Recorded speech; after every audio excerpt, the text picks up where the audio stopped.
नमस्कार। मनी गुरु की इस खास पेशकश में आप सभी का स्वागत है। मैं हूं स्वाति रायना और आप सभी को स्वतंत्रता दिवस की बहुत बहुत शुभकामनाएं।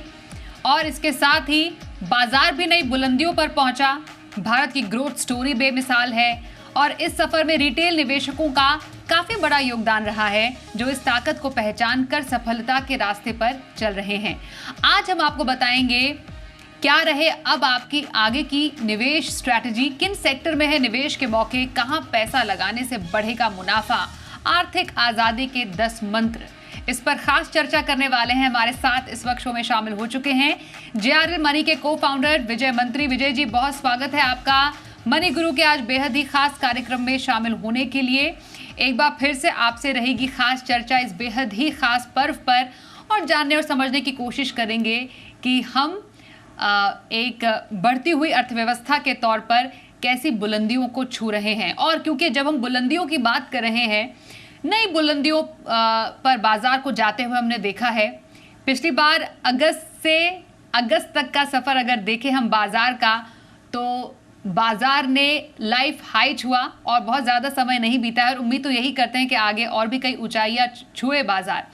तो ये जो हम एक बाजार में एक बुलंदियों का एक माहौल देख रहे हैं, आपसे यही समझना चाहते हैं कि ये सफर अगस्त से अगस्त तक का कैसा रहा है।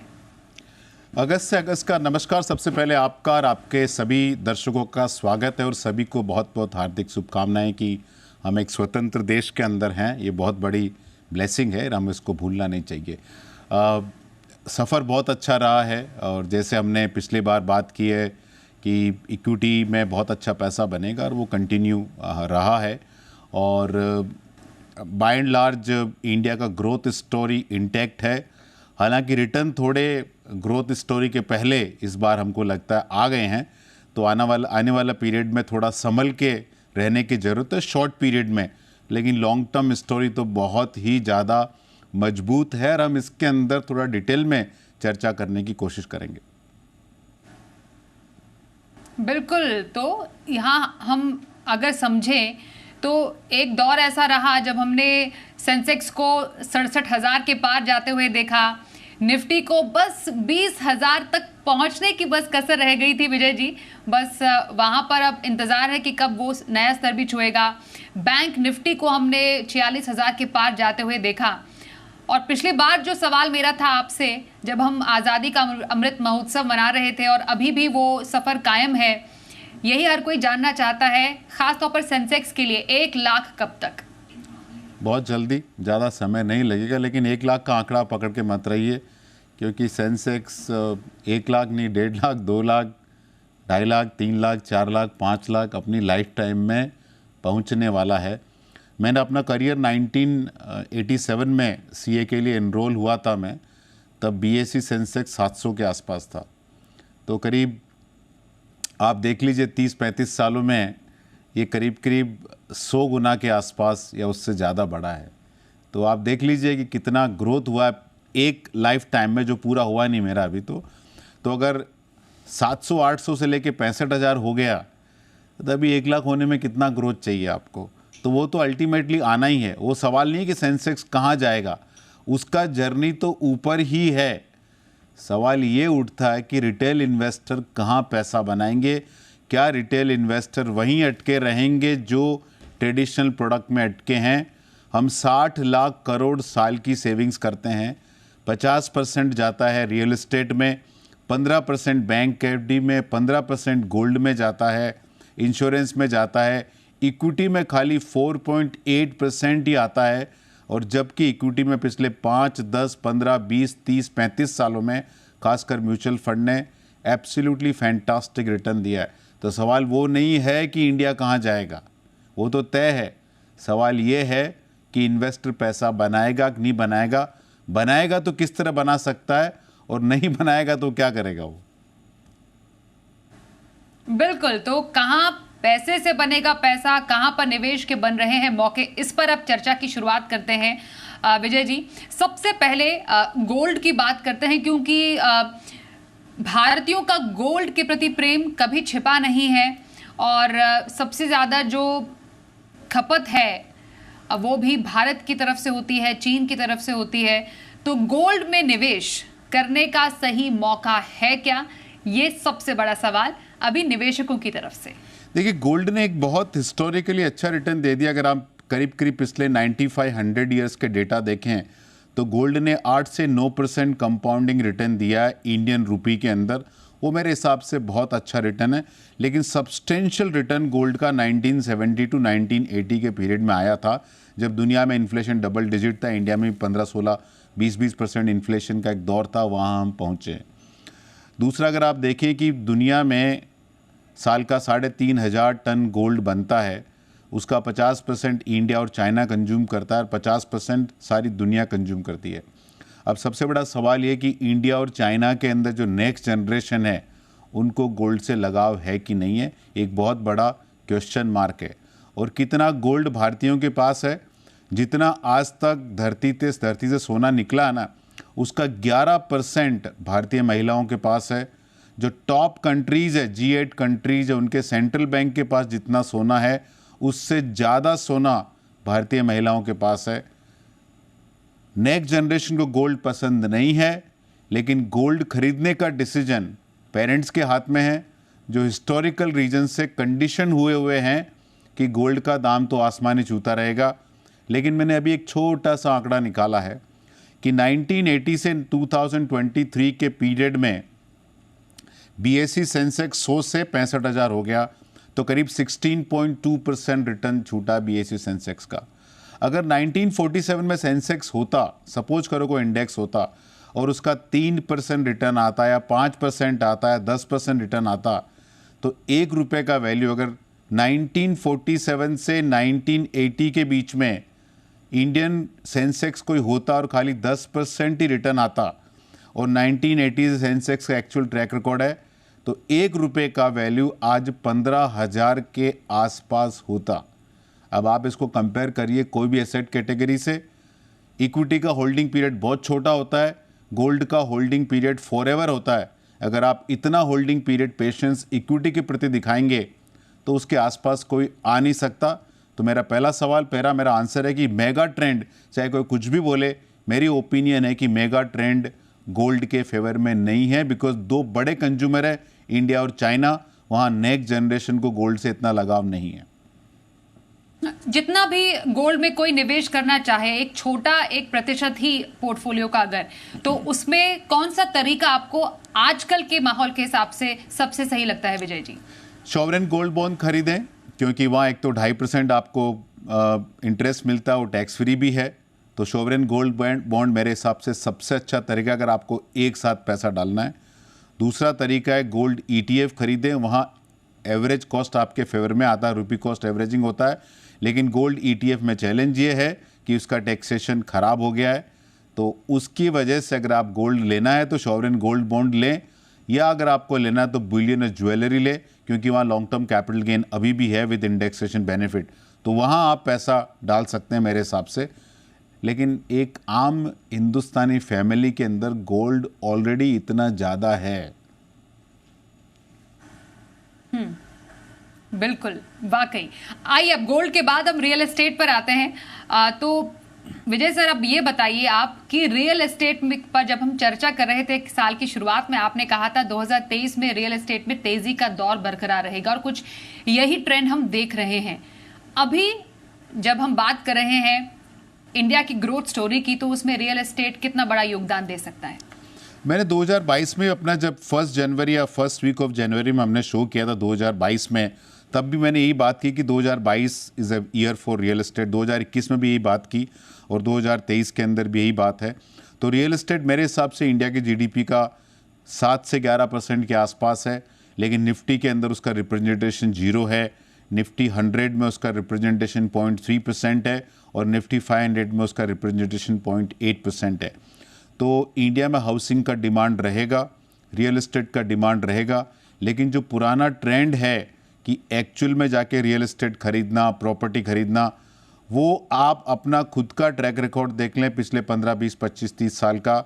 एक प्रॉपर्टी में पैसा बनाया, दूसरी प्रॉपर्टी में पैसा खोया है। तो इलिक्विडिटी का रिस्क है, delays, fraud, all kind of challenges real estate में पॉसिबल है। और सबसे चैलेंजिंग प्रॉब्लम रियल एस्टेट का है कि जितना लंबा आपका होल्डिंग पीरियड है उतना पैसा बनता है, लेकिन जितना लंबा होल्डिंग पीरियड है उतना उसके अंदर रिस्क बढ़ती रहती है, फ्रॉड की, डिस्प्यूट्स की, ऑल काइंड ऑफ थिंग। तो अगर रियल एस्टेट में मेरे हिसाब से तेज़ी है, उसको खेलने का तरीका डायरेक्ट प्रॉपर्टी ओनरशिप नहीं होना चाहिए। आप उसको पार्टिसिपेट कर सकते हो हाउसिंग फाइनेंस कंपनीज के थ्रू, बिल्डिंग मटेरियल कंपनी जैसे प्लाईवुड कंपनी है, वायर वाली कंपनी है, स्विचेस वाली कंपनी है, इलेक्ट्रिक अप्लायंसेस वाली कंपनी है, स्टील है, सेरामिक टाइल्स है, इन सारी कंपनियों के थ्रू आप ये प्ले कर सकते हो और ये आपको काफ़ी फंड के अंदर अच्छा एक्सपोजर आपको मिल जाएगा। तो रियल एस्टेट खेलना है, रियल एस्टेट को पार्टिसिपेट करना है, ये ज़्यादा अच्छा तरीका है। क्योंकि अगर आप देखो बहुत इंटरेस्टिंग चीज़ है, लोग गोल्ड की बात करते हैं कि गोल्ड में पैसा बना, लेकिन गोल्ड में एक बहुत बढ़िया कंपनी है टाइटन जो गोल्ड ज्वेलरी बनाती है, उसका परफॉर्मेंस देख लो और गोल्ड का परफॉर्मेंस देख लो, आपको दूध का दूध पानी का पानी हो जाएगा। बिल्कुल। तो रियल एस्टेट की बात हमने की, गोल्ड में हमने बात की। एक ब्रेक के लिए रुकते हैं, ब्रेक के बाद जानेंगे डेट और इक्विटी, यहां पर निवेश की स्ट्रैटेजी क्या रहे। थोड़ी सी देर में आपके पास फिर से लौटते हैं और आगे जारी रखेंगे इस चर्चा को।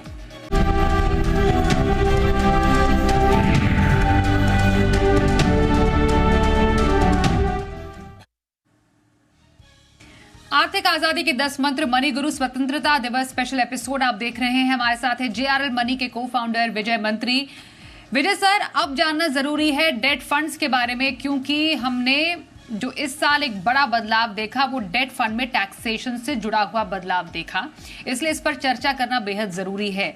तो अब जानना आपसे हम चाहेंगे कि डेट में, स्पेशली डेट फंड हो गया या फिर फिक्स्ड इनकम है, अगर वहां पर निवेश के मौके आपको अब आगे आने वाले समय में कहां नजर आ रहे हैं? डेट बहुत अच्छी सिचुएशन के अंदर है और आपको ध्यान होगा साल के बिगनिंग में हमने कहा था कि डेट में अच्छा पैसा बनेगा, लेकिन उस टाइम हिस्टोरिकल रिटर्न 1 साल 2 साल के रिटर्न अच्छे नहीं दिख रहे थे। लेकिन अगर आज देखें तो रिटर्न बहुत अच्छे दिख रहे हैं। आज भी 10 ईयर कॉर्पोरेट बॉन्ड 798% के आसपास है और डबल ए और सिंगल ए में तो और भी ज़्यादा गेन की पॉसिबिलिटी है। तो डेट म्यूचुअल फंड बहुत अच्छा प्रोडक्ट है। आज की तारीख में इन्वेस्टर को टैक्सेशन जाने के बाद भी उसको अडॉप्ट करना चाहिए, क्योंकि डेट म्यूचुअल फंड की खासियत है कि जब तक आप रिडीम नहीं करो आपको टैक्स नहीं लगता है। एफडी में आपको टैक्स हर साल देना पड़ता है, या जब आप रिडीम करोगे तभी टैक्स देना, तो हर साल आपका टैक्स देना नहीं है, तो कंपाउंडिंग ज़्यादा इफेक्टिव होती है। दूसरा, होल्डिंग पीरियड बहुत ज़्यादा बेहतरीन रहता है। आप 1 साल की एफडी करते हो, उसके बाद क्या करते हो? यहाँ एफडी में आपने 50 लाख रुपए डाल दिया, 1 साल बाद आपको 5 लाख रुपए चाहिए तो आपको 5 लाख रुपए निकालना पड़ता है, 45 लाख का। फिर सोचते हो क्या करते हो? डेट म्यूचुअल फंड के अंदर पैसा कंटिन्यूस बेसिस पे स्टे इन्वेस्टेड रहता है। तो मेरे हिसाब से डेट म्यूचुअल फंड बहुत अच्छा है। और अगर आपको टैक्सेशन का कुछ झमेला है तो म्यूचुअल फंड में इक्विटी आर्बिट्राज फंड अवेलेबल है, जो कि मेरे हिसाब से बहुत अच्छा प्रोडक्ट है। करीब आज 6% नेट 1 साल के ऊपर आपको हाथ में टैक्स फ्री रिटर्न बनता है, उसको एग्जामिन कर सकते हैं। Interesting equity savings fund mutual fund के हैं, जहां आपको 6-7% के आसपास tax free post tax return मिल सकता है अगर आप टैक्सेबल एंटिटी हैं। अगर आप टैक्सेबल एंटिटी नहीं हैं तो डेट म्यूचुअल फंड, खासकर corporate debt mutual fund, credit debt mutual fund बहुत अच्छी अपॉर्चुनिटी इन्वेस्टर के लिए आज की तारीख में हो सकती है। तो डेट में ज़रूर आप थोड़ा इन्वेस्टर दिमाग लगाना चाहिए और ये कंटिन्यूस ट्रेंड रहेगा अगले 3 से 6 महीने में। हमने 2023 में बोला बिगनिंग में कि डेट अच्छा रहेगा और वो कंटिन्यूस बेसिस पे अच्छा है, और अभी आपको 3-6 महीने और मिलता रहेगा मौका। तो अगर आपका डेट का एलोकेशन है तो बाकी जगह के मुकाबले debt mutual fund, equity arbitrage fund, equity saving fund के तरफ आप जरूर ध्यान दीजिए मेरे हिसाब से। ये भी कहा था डेट में कि लंबी अवधि का पैसा डेट में ना डाले, छोटी अवधि का पैसा डेट में डालना अभी फायदेमंद है। वही सही स्ट्रैटेजी वो उस टाइम बोला था, लेकिन उसके बाद हमने चेंज किया था क्योंकि डेट का यील्ड बहुत अच्छा इंप्रूव हो गया। तो हमने कॉल लिया था कि अभी आपको लॉन्ग टर्म डेट का पैसा डाल देना चाहिए। तो वो हमने जैसे Feb-March में डेट यील्ड बहुत इंप्रूव हो गए, तो हमने बोला था उस टाइम की 10 ईयर G-Sec बहुत ऊपर चले गए, कॉर्पोरेट बॉन्ड का यील्ड बहुत अच्छा हो गया। तो करीब 6 महीने पहले हमने बोला था इन्वेस्टर को कि आप लॉन्ग टर्म डेट का पैसा जरूर लॉन्ग टर्म डेट फंड के अंदर डालें, और वो हम उसको कंटिन्यूसली मेंटेन कर रहे हैं कि आप corporate bond fund, long term debt fund में आप धीरे धीरे पैसा डालते रहें। बहुत अच्छा आपका रिटर्न बनने की उम्मीद है यहाँ से। तो डेट फंड में निवेश के कहां पर मौके हैं ये हमने विजय जी से समझा। आइए अब इक्विटी की तरफ आते हैं, जिसपे हमेशा से ही विजय सर बुलिश रहते हैं, क्योंकि लंबी अवधि में इक्विटी ही सही है। अब समझना जरूरी है, पर इक्विटी में कहां पर अभी निवेश करना फायदेमंद हो सकता है, क्योंकि बाजार हाई पर तो पहुंचा ही है, लेकिन उतार चढ़ाव भी हमें देखने को मिला है बाजार में। तो सही तरीका क्या हो इक्विटी में पैसे लगाने का? तो इक्विटी में सबसे पहले मुझे लगता है कि क्या अवॉइड करना चाहिए वो ध्यान दे इन्वेस्टर। स्मॉल कैप में नया पैसा मेरे हिसाब से अभी नहीं डालना चाहिए। स्मॉल कैप के रिटर्न बहुत अच्छे दिख रहे हैं और बहुत इन्वेस्टर स्मॉल कैप में पैसा डाल रहे हैं। आप म्यूचुअल फंड का इनफ्लो देख लीजिए, सबसे ज़्यादा पैसा स्मॉल कैप में आ रहा है और मुझे लगता नहीं कि स्मॉल कैप में यहाँ से बड़ा पैसा बनेगा। तो हमारा व्यू स्मॉल कैप में पॉजिटिव नहीं है शॉर्ट टर्म में, जब तक या तो टाइम करेक्शन हो या एब्सोल्यूट करेक्शन हो। पैसा कहाँ ज़्यादा अच्छा बन सकता है, जहाँ रिस्क कम है, आपको फ्लेक्सी कैप, मल्टी कैप जैसे फंड में पैसा डालना चाहिए। इस large and mid cap fund वो एक कॉन्सेप्ट है, उसमें आप पैसा डाल सकते हैं, लेकिन कोई भी पैसा इक्विटी में एक साथ नहीं डालें। 12 से 24 महीने की STP करें, सिस्टमेटिक ट्रांसफ़र प्लान। जो आपको इक्विटी में अलोकेशन करना है वो पैसा आप डेट फंड में डाल दें या इक्विटी आर्बिट्राज में डालते हैं और हर महीने इक्विटीज़ में ट्रांसफ़र करें, क्योंकि अभी जो मार्केट है वो 2024 या 25 की अर्निंग को भी एक्चुअली डिस्काउंट कर रहा है कि 2024 में 13% के आसपास निफ्टी की अर्निंग आएगी, 2025 में 17-18% उसके ऊपर अर्निंग आएगी। मार्केट में अगर ये अर्निंग एक्सपेक्टेशन के हिसाब से नहीं आई तो थोड़ा चैलेंज हो सकता है। लॉन्ग टर्म में कोई फ़र्क नहीं पड़ने वाला, लेकिन शॉर्ट टर्म में आपको थोड़ा झटका मिल सकता है। इसलिए मेरा गुजारिश है इन्वेस्टर से, स्मॉल कैप अवॉइड करें, IPO पूरी तरह से अवॉइड करें। अभी SME कंपनी के बहुत IPO आएंगे, उस पर बड़ा पैसा बनता हुआ दिखेगा, लेकिन हम हर बार देखते हैं ऐसा होता है, बाद में इन्वेस्टर उसके अंदर फंस जाता है। वो अवॉइड करें। वेल मैनेज फंड में पैसा डालें, बट ज़्यादा पैसा फ्लेक्सी कैप, मल्टी कैप पर डालें, एक साथ नहीं डालें। एक साथ पैसा डालना है तो बैलेंस एडवांटेज फंड में डालें, मल्टी एसेट फंड में डालें, इक्विटी सेविंग फंड जैसे प्रोडक्ट के अंदर आप पैसा डाल सकते हैं। बिल्कुल। और हमेशा से विजय सर ये सवाल लोगों का रहता है, अभी तो आपने बोला कि स्मॉल कैप में आप अवॉइड करें, सेक्टोरल फंड हो गए, थीमेटिक फंड हो गए, उसके अलावा IPOs उस पर आप अवॉइड कर रहे हैं। क्रिप्टो करेंसी पे अभी भी आपका स्टैंड वही है? हमेशा से हो रहा है वही है। क्रिप्टो को आप एक्चुअली भूल जाएं। और एक मैं बोलना भूल गया कि आप इंटरनेशनल इन्वेस्टिंग थोड़ा इतना ज़्यादा नहीं करें। नैस्डैक फंड में रिटर्न नहीं आने वाला है। हमने साल के बिगनिंग में बोला था कि Nasdaq is not a great idea, 2022 में ही बोला था, लेकिन 2022 में तो करेक्शन हुआ था। 2023 में Nasdaq turn out to one of the best performing category. लेकिन हमको लगता है कि जहाँ वहाँ पे वैल्यूएशन बहुत ज़्यादा हाइपर है मेरे हिसाब से, इवन IT फंड में आपको थोड़ा दूर रहना चाहिए। तो मेरी ओपिनियन है कि नैस्डैक फंड को भी आप थोड़ा अवॉइड करें, US फंड को भी थोड़ा अवॉइड करें, क्योंकि वहाँ ऑलरेडी PE मल्टीपल बहुत ज़्यादा है। उसके बजाय इंडिया में फोकस करें। लेकिन एक बात ध्यान रखें कि यहाँ से इस लेवल से बड़ा पैसा एक तो लंबे दौर के बाद ही मिलेगा, इमीडिएटली नहीं बनेगा, और थोड़ी वॉलेटिलिटी के दौर से आपको गुजरने के बाद ही पैसा बनेगा, लेकिन उससे घबराएं नहीं की जरूरत नहीं। और इंडियन ग्रोथ स्टोरी पर, घरेलू बाजार पर ज्यादा भरोसा करने की जरूरत है। जैसा कि विजय जी हमेशा कहते आ रहे हैं, आपने जो बताया कि कहां निवेश से बनेगा पैसा, आपने सिस्टमैटिक ट्रांसफर प्लान का जिक्र यहां पर किया कि ये एक बेहतरीन रूट हो सकता है। लगभग कितना एक अवधि एक निवेशक को देना चाहिए STP के लिए, किस तरीके के फंड सही रहते हैं विजय सर, ये समझना जरूरी है। और इक्विटी रिटर्न एक्सपेक्ट कितना करें, और मानिए कितना रिटर्न आता है, उसके ऊपर अगर रिटर्न बनता है तो ऐसे प्रॉफिट का इस्तेमाल किस तरीके से निवेशक को करना चाहिए, कई बार ये भी इन्वेस्टर्स को मालूम नहीं होता। देखिए, जब भी इक्विटी में पैसा बनता, प्रॉफिट बुकिंग की बात होती है, तो प्रॉफिट बुकिंग की बात रियल एस्टेट में क्यों नहीं होती है, गोल्ड में क्यों नहीं, FD में क्यों होती, क्यों खाली इक्विटी के ऊपर ही इतना जुल्म किया जाता है। बट चलो ठीक है, कोई करना है तो आपको मैं 2-3 आइडिया देता हूँ। एक सबसे पहला आइडिया कि अगर आपका SIP के ऊपर रिटर्न एक्स IRR 3 साल के ऊपर, 5 साल की SIP है, 7 साल की SIP है, 10 साल की SIP चल रही है, वहाँ 15% के ऊपर एक्स IRR आपका छूट रहा है, तो एक्सेप्ट लास्ट 1 ईयर क्योंकि एक साल में तो आपको एग्जिट लोड या शॉर्ट टर्म कैपिटल गेन लग सकता है। वो छोड़ के आप बाकी पैसा निकाल के कोई स्पेसिफिक लायबिलिटी अगर आपकी है, आपको हाउसिंग लोन देना है, कार लोन प्रीपे करना है, वो आप इस्तेमाल कर सकते हैं अपनी लायबिलिटी कम करने के लिए। व्यू बेस्ड इन्वेस्टिंग और व्यू बेस्ड डिसइन्वेस्टिंग दोनों ही एकदम गलत है मेरे हिसाब से, तो उसका सहारा ना लें। दूसरा, अगर आपको एसटीपी करनी है तो आप 12 से 24 महीने की एसटीपी करें, तो बस 8 से 10%, 5 से 10% आप हर मंथ पैसा डालें। और एक तीसरी इंटरेस्टिंग स्ट्रेटेजी आप कर सकते हैं, आपको जो भी इक्विटी में अलोकेशन डालना है 8%, 8.33% वो आप इक्विटी में डालें। उसके बाद देखें हर महीने कि आपने 1 लाख रुपए डाला, उसका वैल्यू क्या रहा। अगर उसका वैल्यू 1 लाख का 95,000 हो गया तो 5,000 रुपया और डाल दें। तो जो भी आपका कॉस्ट ऑफ इन्वेस्टमेंट है उसके नीचे अगर आपका वैल्यू आ रहा है तो वो पैसा आप रेगुलरली डालते रहें।